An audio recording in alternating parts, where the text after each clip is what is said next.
Yo, last night's Democratic debate was crazy.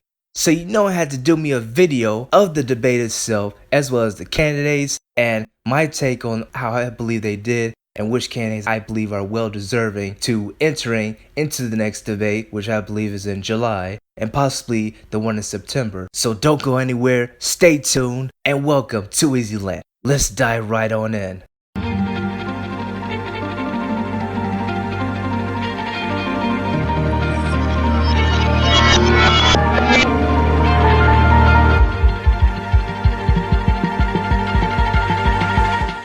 Welcome to Izzy Land. It's your boy Izzy. And in today's video, I'm going to be talking about the 2020 presidential Democratic debate that's currently going on right now. I'm actually going to be covering the first night of the debates, which consist of New York City Mayor Bill de Blasio, Ohio Representative Tim Ryan, former Housing and Urban Development Secretary Julian Castro, New Jersey Senator Cory Booker, Massachusetts Senator Elizabeth Warren, former Texas Representative Beto O'Rourke, Minnesota Senator Amy Klobuchar, I'll probably butcher that, I don't know, whatever, Hawaiian Representative Tulsi Gabbard, who I believe I thought would really be one of the people to stand out in this debate. Then you also have Washington Governor Jay Inslee. I have no idea who that is. Former Maryland Representative John Delaney. But these are the candidates that were on the first night of the debates. And here are some of my highlights, of those said debates. So, for starters, they were doing their introductions. Beto started speaking Spanish. I found it to be a bit unnecessary. They were covering immigration, the hot topics like immigration, as well as I gotta be honest, I almost slept a bit a couple times, so I might not get every single topic right. But all I know is that immigration so far is immigration, and then it went all the way down to like military, and then closing arguments and stuff like that. So anyways, in the beginning, Beto O'Rourke, he was explaining one of his policies or whatever, for immigration stuff, and she started speaking Spanish. That just came out of nowhere. And then everyone's trying to like one up him, especially Booker. It's like I honestly I wanted to start eating freaking Mexican food while watching that go down. It's like, what the and then you had Julian Castro give his little taste of his native tongue or whatever. But I will say that Gabbard, she was a bit like a one-noted. She most of the questions that were handed to her, like all she could say was bring up her military experience, and her foreign policies and stuff like that. The only time she really began to like go all out, like she became a standout, whatever, is when later on in the debates. And I'm not gonna go in order. It's just gonna be at random what I saw went down, and my analysis, so sue me. But anyways, the only time Tulsi Gabbard actually says something really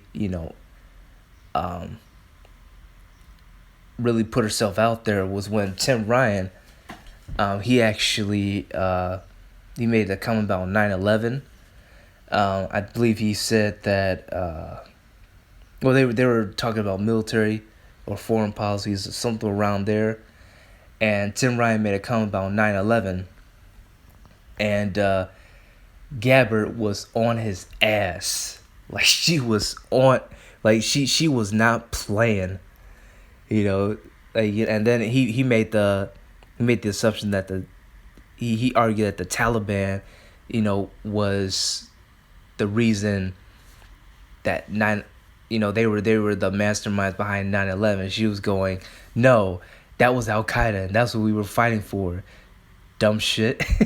Dumb fuck. Like, so it's like it was pretty funny. And but I mean, I feel like that was the only time like she really said something, which was a bit disappointing because I was really pulling for her. Elizabeth Warren, she was really she hit the ground running at the beginning. She was answering the questions. She was answering the questions straight up.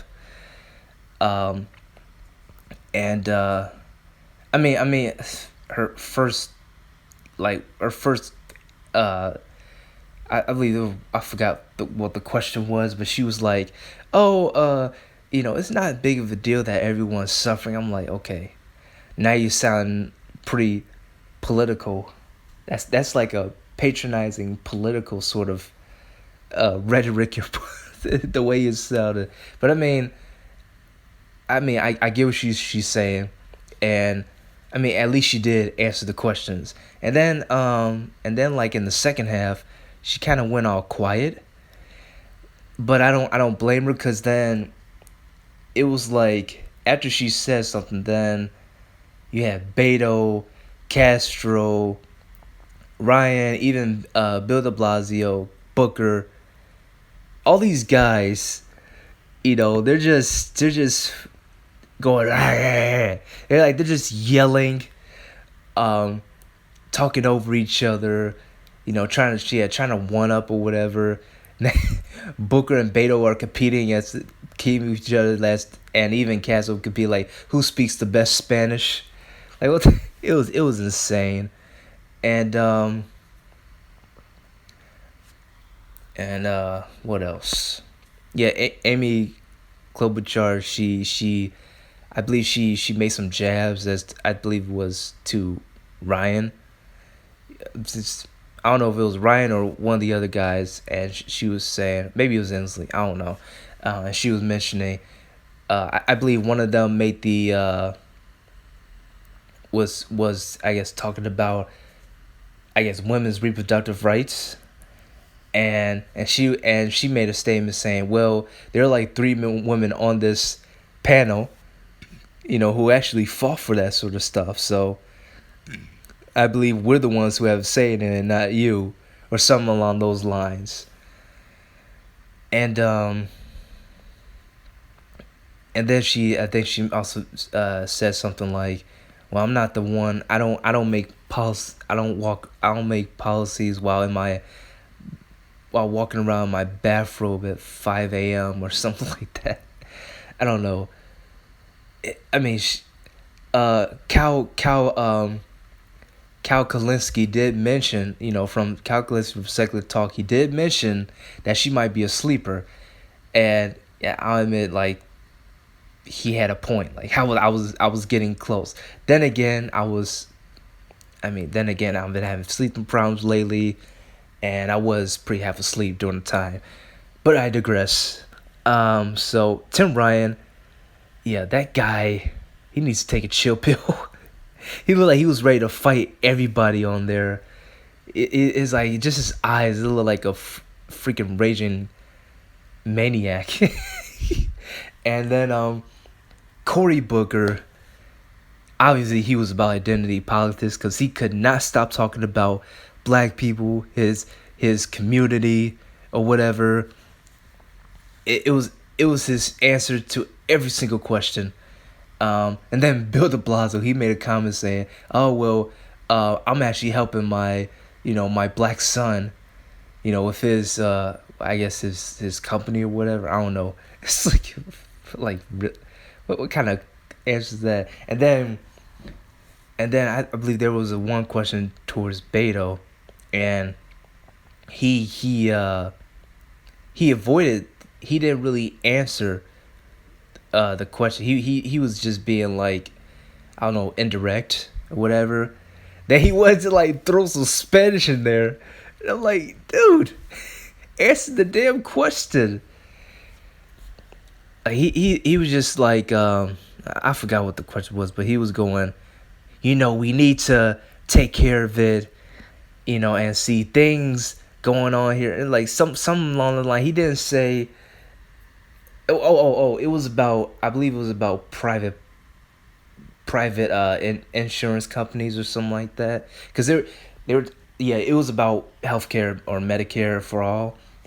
That was the topic, and then I do recall that there were like two candidates on that panel who would like raise their hands in favor of Medicare for all and not having private policies, whereas private companies or private insurance, as well as the rest, and the rest were somewhat against that or unsure. Um, I think they had a question directed at Beto related to that, and he didn't really answer it. He was just trying to like grandstand. To be honest, then again, several of them did, quite a handful of them did, and then John Delaney, who's trying so hard to be relevant, he's just. I feel bad for him. He's like every time he speaks, it's like he's like it sounds like he has like a Napoleon complex.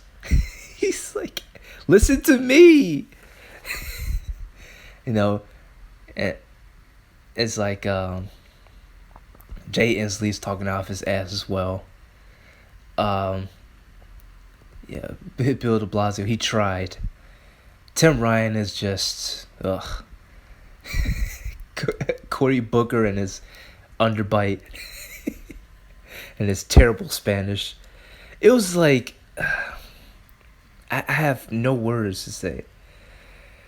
But then you had Chuck Todd as the moderator. I was like, oh boy. And then then they had like that one audio problem. I think the audio was only reaching the audience rather than the panel itself. You couldn't really hear it clearly. So I mean, it's like, ooh, got some boomer tech happening there. But it was a mess. It was like it was like all over the place, and practically lost for words. I will admit I had a pretty good time on Twitter, because the comments that I was seeing, I could not keep a straight face, like OMG, and I know like Andrew Yang, who's one of the candidates that is in this political debate, and and let's not forget that tonight he's going to be on the panel with Biden, Sanders, Harris, all like the big the big shots.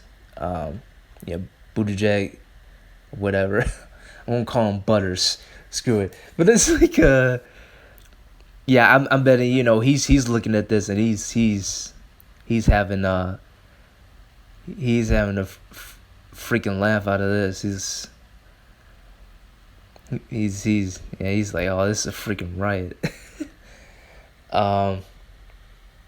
It was like I call it a, what happened last night. I call it a political circus. To be honest, it's just, no one really stood out for me, except maybe I would say like, yeah, they should give Gabbard another chance because she was a bit out for element, and she was I guess she was pretty shy, and this was her first time being around all these candidates, especially when they're like talking over each other, not giving much time to shine. Um, and I noticed that like some of the moderators, they try to like, I guess they try to include Gabbard, but they more or less shut her out. Same with Bill de Blasio. So it's like hopefully like they get another shot. I think Warren did pretty decent. I don't know. I mean, I would love to see Gabbard go against Andrew Yang, because there has been talk that she would make a great VP for his